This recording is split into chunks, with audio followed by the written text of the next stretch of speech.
झमेला रंग दे साली तू कर नहीं खेला।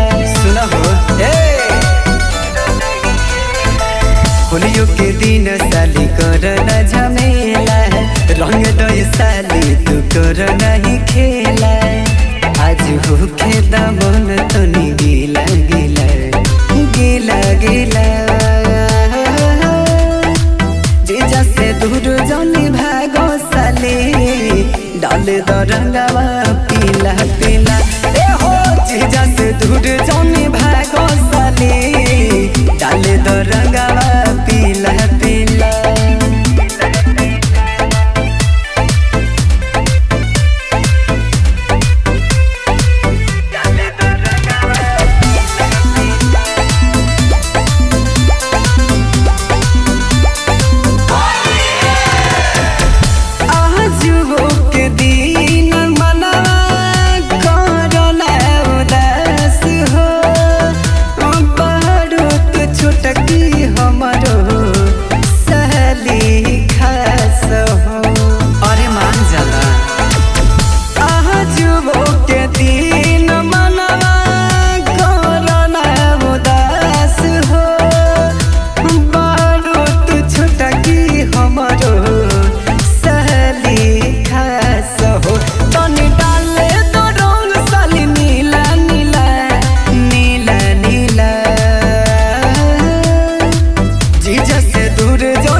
दो रंगवा पीला पीला।